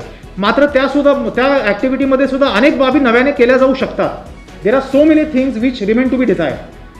त्यासाठी काही नवीन ॲक्टिव्हिटी यावर्षी बजेटमधून आम्ही सुरू करतोय. नवी मुंबई महानगरपालिका कार्यक्षेत्रातील सर्वसाधारण शाळेत, म्हणजे जे रेग्युलर स्कूलमध्ये जाणारी दिव्यांग मुलं आहेत, त्यांना 8वी पर्यंत अर्थसहाय्य आत्ता दिलं जातं. हे अर्थसहाय्य 12वी पर्यंत एक्सटेंड केलं जाईल. I am talking about those divyang students who are going to regular school, ज्यांना आत्ता 8वी पर्यंत सहाय्य दिलं जातं, ते आता इथून पुढे 12वी पर्यंत दिलं जाईल. दिव्यांग विद्यार्थ्यांनी शिक्षण घेत असताना शिक्षण पूर्ण झाल्यानंतर आर्थिकदृष्ट्या सक्षम व्हावं, यासाठी व्यवसाय मार्गदर्शन प्रशिक्षण तर दिलं जाईलच. त्याचबरोबर दिव्यांग व्यक्तींना आर्थिकदृष्ट्या सक्षम बनण्यासाठी नवीन व्यवसाय जर सुरू करायचा असेल तर स्वयंरोजगाराकरता अर्थसहाय्य उपलब्ध करून देताना ते अर्थसहाय्य बँकेच्या कर्ज प्रक्रियेमध्ये एकतर त्यांना सहकार्य दिलं जाईल, प्लस इंटरेस्ट सबवेन्शन स्कीम आम्ही लॉन्च करतोय. म्हणजे समजा आज पर्सनल लोन त्याला 8 किंवा 10% भेटतं बँकेतनं, त्या 8 किंवा 10%पैकी 50%, 75% किंवा if possible 100% interest can be borne by corporation. अशा पद्धतीची योजना दिव्यांग लोकांसाठी आपण या वर्षाच्या बजेटच्या माध्यमातून सुरू करतो. विविध क्रीडा प्रकारामध्ये रुचाई असणाऱ्या दिव्यांग व्यक्तींचे व्यावसायिक संघ निर्माण केले जातील आणि दिव्यांग व्यक्तीसाठीच्या काही क्रीडा स्पर्धा विशेषत्वाने महानगरपालिकेच्या मार्फत आयोजित केल्या जातील. दिव्यांग अंध व्यक्तींना वाचनीय पुस्तकांचा लाभ घेता यावा, यासाठी पहिल्या टप्प्यामध्ये महानगरपालिकेच्या 5 ग्रंथालयामध्ये आणि ETC केंद्रामध्ये ऑडिओ लायब्ररी जी म्हणतो आपण, श्राव्य ग्रंथालय, ती ऑडिओ लायब्ररी सुरू करण्याचं प्रस्तावित करण्यात आलं आहे. टू बिगिन विथ आपण ती डॉक्टर आंबेडकर स्मारकामध्ये लॉन्च केलेली आहे. दिव्यांग व्यक्तींना स्वयंरोजगाराची संधी व्हावी यासाठी स्टॉल उभारण्याचं नियोजन आहे. मान्य महासभेने यापूर्वी हा निर्णय घेतला आणि त्यासाठी वेटिंग लिस्ट बनवून ठेवलेली आहे. सिडकोकडनं ते प्लॉट हस्तांतरित करून घेण्याची प्रक्रिया अंतिम टप्प्यात आहे. त्यांना 10 कोटी रुपये जे भरायचे होते ते 10 कोटी रुपये भरलेले आहेत आणि त्यांच्यामार्फत ते आपल्याला जमीन जी आहे ती साधारणतः या महिन्यामध्ये उपलब्ध होणं अपेक्षित आहे, ज्यानंतर आपल्याला त्या दिव्यांग लोकांना स्टॉलचं वाटप करणं सुरू होईल. या 14 भूखंड जे मिळणार आहेत त्यातून 4.5 स्क्वेअर मीटर या क्षेत्रफळाचे 275 स्टॉल पहिल्या टप्प्यामध्ये नवी मुंबई महानगरपालिकेच्या वतीने दिले जातील. कुठलाही कॉम्पोनंट, कुठलाही बजेट मांडताना, कुठलाही एका पर्टिक्युलर सेक्शनसाठी आपण एखादी कल्याणकारी योजना सुरू करतो त्यावेळी there is one particular section which we must always think separately. We must give a particular attention, that is a gender dimension of that subject. महिलांसाठी त्या सेक्शनमधल्या ज्या महिला आहेत त्यांच्यासाठी आपण काय करतो. सो जेव्हा आपण दिव्यांगांचा विचार करतो त्यावेळी दिव्यांग पुरुष आणि दिव्यांग महिलांपैकी दिव्यांग महिलांसाठी विशेषत्वाने अधिक काही बाबी महानगरपालिकेने करणं अपेक्षित असतं. त्यांच्यासाठी जे दिव्यांग महिलांसाठी आवश्यक त्यांना त्यांच्या मूव्हमेंट रेस्ट्रिक्ट होऊ नयेत यासाठी करणं गरजेचं आहे. त्यासाठी खरेदीकरता अर्थसहाय्य महानगरपालिकेमार्फत दिलं जाईल. त्यांच्यासाठी प्रशिक्षण आणि अर्थसहाय्य जनरल स्कीमपेक्षा अधिक चांगल्या पद्धतीने, अधिक इन्सेंटिव्हाइज पद्धतीने राबवलं जाईल. आणि त्याचबरोबर जर एखादी बालिका जन्मतः दिव्यांग असेल तर तिला महानगरपालिकेच्या माध्यमातून तिचा 50,000 रुपयाचा विमा काढला जाईल आणि 18 वर्ष पूर्ण झाल्यानंतर तो विमा तिच्या नावावरती जमा केला जाईल. ही नवीन योजना महानगरपालिकेच्या वतीने लागू केली जाते. रिकव्हरीमध्ये मालमत्ता कर हा फार महत्त्वाचा भाग आहे. मालमत्ता करामध्ये चालू वर्षी आपण 600 कोटी रिकव्हरीचा ऑब्जेक्टिव्ह ठेवलेला आहे आणि पुढच्या वर्षी 800 कोटी हे रिकव्हरीचा ऑब्जेक्टिव्ह ठेवलेला आहे. I personally believe this is a achievable target आणि आपण हे अचीव करू असा मला विश्वास आहे. मालमत्ता कर महानगरपालिकेच्या उत्पन्नाचा प्रमुख स्रोत आहे.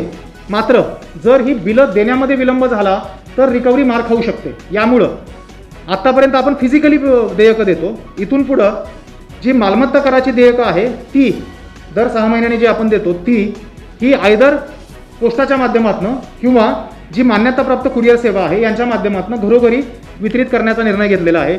जेणेकरून 1 एप्रिलला जर जनरेट झाली बिलं तर ती कुठल्याही परिस्थितीमध्ये within 15 days, at the most within 30 days, तसं पाहायला गेलं तर 15 दिवसात सुद्धा ते निर्गत व्हायला काही हरकत नाही. आणि जर ती वेळेत आपण निर्गत करू शकलो तर आपल्याला रिकव्हरीसाठी फार मोठ्या प्रमाणावरती मदत होणार आहे. Now I come to the last part of my briefing about today's budget. एक महत्त्वाची बाब जी आहे रिकव्हरीमधली, एक महत्त्वाचा section apart from property tax, LBT, water tax, a very important section is ज्या बिल्डिंग परमिशन आपल्याकडनं दिल्या जातात त्या बिल्डिंग परमिशनमधनं आपल्याला मिळणारं उत्पन्न. इंटरेस्टिंगली चालू वर्षामध्ये फार कमी रिकव्हरी झालेली आहे त्यामध्ये, बिकॉज आपल्याकडे डेव्हलपमेंटला फार रेस्ट्रिक्शन आहेत. The 100% land is owned by CIDCO and non develop plots are very limited. त्यामुळे डेव्हलपमेंटला फार कमी स्कोप आहे. However we have tremendous scope for redevelopment. आणि स्पेशली आता UDCPR जो आलेला आहे आपल्याकडे 3 डिसेंबर 2020 पासून, या UDCPRच्या पार्श्वभूमीवरती रिडेव्हलपमेंटला जो FSI देण्यात आलेला आहे, ॲडिशनल FSI जो इन्सेंटिव्हाइज FSI देण्यात आलेला आहे, तो पाहता येत्या 20 वर्षामध्ये व्हर्टिकल डेव्हलपमेंट फार मोठ्या प्रमाणावरती नवी मुंबईमध्ये झालेली दिसेल. जर नवी मुंबई शहर पुढच्या 20 वर्षात संपूर्णतः बदललेलं दिसेल असं म्हटलं तर ते वावगं ठरणार नाही. Of course it would add additional obligations on corporation of service delivery, ज्याच्यासाठी आपण आत्तापासून तयारी सुरू करणं गरजेचं आहे. मात्र इथं नमूद करण्याचा मुद्दा, रिडेव्हलपमेंटची जी प्रक्रिया आहे ती प्रक्रिया आत्ता आपण पाहतो की काही प्रमाणामध्ये पेनफुल, काही प्रमाणामध्ये कॉन्ट्रोवर्शियल होते. ही कॉन्ट्रोवर्शियल होण्याचं कारण ह्या प्रक्रियेमध्ये अनेक डिपार्टमेंटचा सहभाग आहे. ही प्रक्रिया फक्त महानगरपालिका आणि तो रहिवासी यांच्यापुरती मर्यादित नाही. एखादी सोसायटी रिडेव्हलपमेंटला जर जाते तर त्या सोसायटीमधले सगळे रहिवासी त्यांनी सहमती देणं गरजेचं आहे. Bye the way government doesn't expect consensus, government aspects majority. So इधर 51 or 75% रेसिडेंट जे आहेत त्यांनी त्याला अप्रुव्हल देणं गरजेचं आहे. ते अप्रुव्हल देताना ही कोऑपरेटिव्ह हाऊसिंग सोसायटी असते. त्यामुळं कोऑपरेटिव्ह विभागाचे जे अधिकारी आहेत त्यांच्या माध्यमातून जी कार्यवाही केली जाणं गरजेचं आहे ती परफेक्ट पद्धतीने होणं अपेक्षित. त्यानंतर तो प्रस्ताव महानगरपालिकेकडे सादर होतो. महानगरपालिकेकडे प्रस्ताव सादर करताना बाकी डिपार्टमेंटकडनं केली जाणारी कार्यवाही त्यांनी करणं अपेक्षित आहे, ज्याबाबत महानगरपालिका कुठलीही भूमिका घेऊ शकत नाही. फक्त कागदपत्र परिपूर्ण आहेत का पाहू शकते. त्यामुळं त्या डिपार्टमेंटचं प्रबोधन होणं गरजेचं आहे की जर तुमच्या प्रक्रियेमध्ये काही त्रुटी राहिल्या तर त्याचे रिपरकशन उद्या काय होऊ शकते. आणि महानगरपालिका जेव्हाही परमिशन देईल त्यावेळी महानगरपालिकेने स्वतः म्हणून एक प्लॅनिंग ऑथॉरिटी म्हणून कुठल्या बाबी पाहणं गरजेचं आहे याच्या बाबतीत सुद्धा लोकांना क्लॅरिटी असणं गरजेचं आहे. आता असं होतं की रिडेव्हलपमेंटमधला कुठलाही वाद झाला तर of course corporation as a planning authority is responsible for anything which happens with redevelopment. I am not saying that anything which is to be done by other department should be looked after totally by them and we are not responsible at all. Our role would be of a coordinator and I definitely would expect corporation to do that. मात्र त्यामध्ये त्यांना करायचं काय हे कळलं पाहिजे आणि नागरिकांना सुद्धा समजलं पाहिजे की याच्यासाठी कुठली प्रोसेस अवलंबली पाहिजे. यामुळं येत्या काही कालावधीमध्ये जे रिडेव्हलपमेंटला आपल्याकडे प्रचंड स्कोप आहे हा पाहता रिडेव्हलपमेंटची प्रक्रिया पूर्णतः नॉन कॉन्ट्रोवर्शियल व्हावी यासाठी एक SOP जी प्रमाणित कार्यपद्धती बनवणं अपेक्षित आहे ती बनवण्याची प्रक्रिया आम्ही नगररचना विभागाच्या माध्यमातून सुरू केलेली आहे. And I am very sure within next 1 month or so आम्ही ती प्रक्रिया लोकांच्या समोर घेऊन येऊ. ती SOP लोकांच्या समोर सादर केली जाईल ज्यातून रिडेव्हलपमेंट कशी असावी याबाबत लोकांना क्लॅरिटी असेल आणि या माध्यमातून कुठल्या ॲक्टिव्हिटीज घ्यायच्या, ज्या काही शंका आहेत त्या शंकांचं निरसन कसं करून घ्यायचं आणि सगळ्यात महत्त्वाचं रिडेव्हलपमेंटला जे पोटेन्शियल आहे ते पोटेन्शियल पूर्णतः रिअलाइज त्या माध्यमातून होऊ शकेल जेणेकरून लोकांना चांगल्या राहण्याच्या सुविधा उपलब्ध होऊ शकतील. आज आपण परिवहनचं पण बजेट मांडलेलं आहे. परिवहनचं बजेट मांडताना आपण मागच्या वर्षीचा अंदाज जो होतो तो आपला 337 करोडला अंतिम करण्यात आला 2021-22 या वर्षाचा आणि 2022-23 या वर्षाचा अंदाज हा 372 करोड या रकमेवरती आपण कायम केलेला आहे. परिवहनमध्ये पर्यावरणाच्या मुद्दे आपण मगाशी बोललो त्यामध्ये परत जाण्याची गरज नाही, पण पर्यावरणाच्या व्यतिरिक्त इलेक्ट्रिक बसचा बेनिफिट आहे डिझेलची कमी होणारी खपत. मागच्या 2 वर्षांमध्ये डिझेलच्या प्राइसेस ज्या वाढल्या त्यामुळे जो लॉस परिवहनचा वाढलेला आहे तो पाहता इलेक्ट्रिक बसच्या माध्यमातून पर्टिक्युलरली जर आपला मोरब्याचा प्रोजेक्ट जर सक्सेसफुल झाला तर जी आज आपल्याला ॲव्हरेज 6.5 रुपयाला वीज भेटते ती वीज आपल्याला 4.5 पावणे 5 रुपयापर्यंत जाऊ शकते आणि त्यामुळे मोठ्या प्रमाणावरती डिझेलची सेव्हिंग आपली होणं परिवहनमध्ये अपेक्षित आहे. त्याचबरोबर परिवहनचं वेगळं बजेट आहे, लेट अस ॲक्सेप्ट आणि अंडरस्टँड. त्यामुळं प्रत्येक बजेटमध्ये जमा आणि खर्च याचा मेळ घालणं गरजेचं असतं. जेव्हा आपण महानगरपालिका म्हणून शिल्कीचा अर्थसंकल्प सादर करतोय I would be very happy to see जर परिवहनने आपलं शिल्कीचा अर्थसंकल्प सादर केला, पण ते त्यांना जसं साखर कारखाना फक्त साखर विकून प्रॉफिटमध्ये येऊ शकत नाही तसं परिवहनचं उपक्रमाचं स्वरूपच असं आहे की बसमधनं मिळणाऱ्या रेव्हेन्यूमधनं ते कधीही शिल्कीचा अर्थसंकल्प सादर करू शकणार नाहीत. मात्र there is a way out जो आपण करण्याचा प्रयत्न करतोय. सेक्टर 9 वाशी आणि सेक्टर 12 वाशी या ठिकाणी जे आपण भूखंड विकास करतोय bus depot plus commercial complex या माध्यमातून ह्या 2 प्लॉटमधनं दर वर्षाला आपल्याला 75 कोटीचं उत्पन्न येणं अपेक्षित आहे. This is not a one time revenue, this is a permanent revenue. दर वर्षाला 75 कोटीचं उत्पन्न ह्या 2 प्लॉटमधनं फक्त जर ते आपण प्रॉपरली ऑप्शन केले तर आणि मेंटेन केले तर.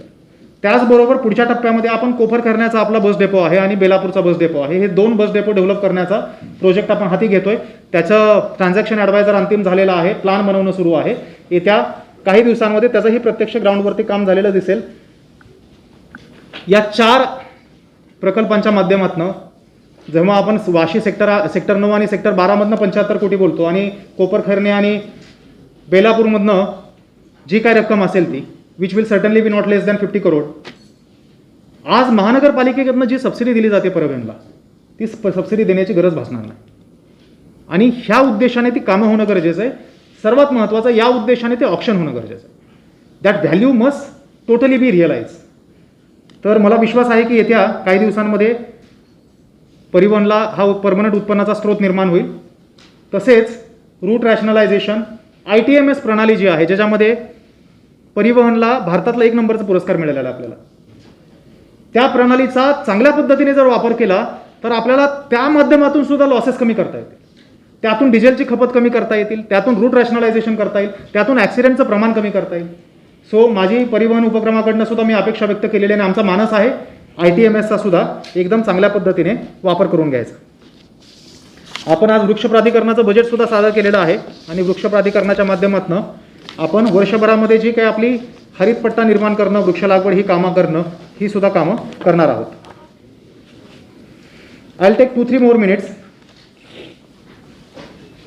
अशा विविध प्रकल्प, उपक्रम, दर्जेदार नागरी सुविधा ज्या महानगरपालिकेच्या माध्यमातून आपण प्रदान करतोय, या कामांमधून नवी मुंबईकर नागरिकांना अपेक्षित असा शहराचा शाश्वत आणि सर्वांगीण विकास करताना नागरिकांच्या शहराविषयी असलेल्या अपेक्षा, आकांक्षा, संकल्पना यांचा विचार करून त्यांना मूर्त स्वरूप देण्यासाठी शिक्षण, आरोग्य, पर्यावरण या विषयांना प्राधान्य देणारा, तसेच दुर्बल घटकांच्या आर्थिक सामाजिक विकासाद्वारे सर्वसमावेशक असा नागरिक केंद्री लोकाभिमुख अर्थसंकल्प सादर करताना या ठिकाणी आणि मंजूर करताना मला आनंद होतोय.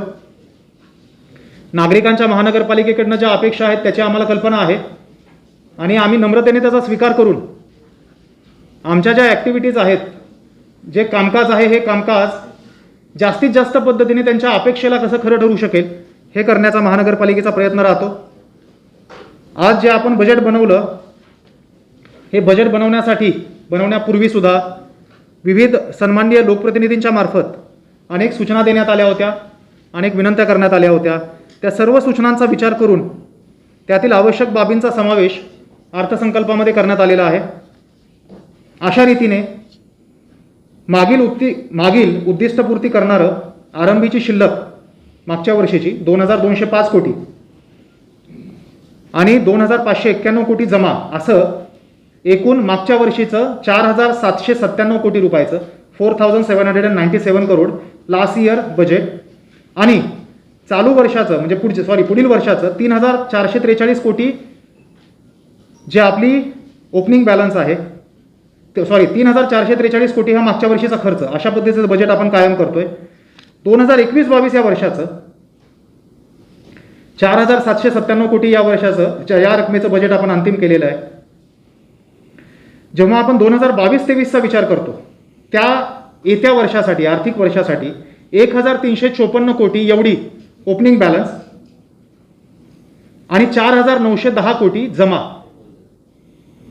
अशा पद्धतीने 4,910 कोटीचं बजेट आणि 4,908 कोटी खर्च जर गृहीत धरला तर 1.80 कोटीची शिल्लक, अशा रकमेचं शिल्लकीचं अर्थसंकल्प आज मंजूर करण्यात आलेला आहे. धन्यवाद.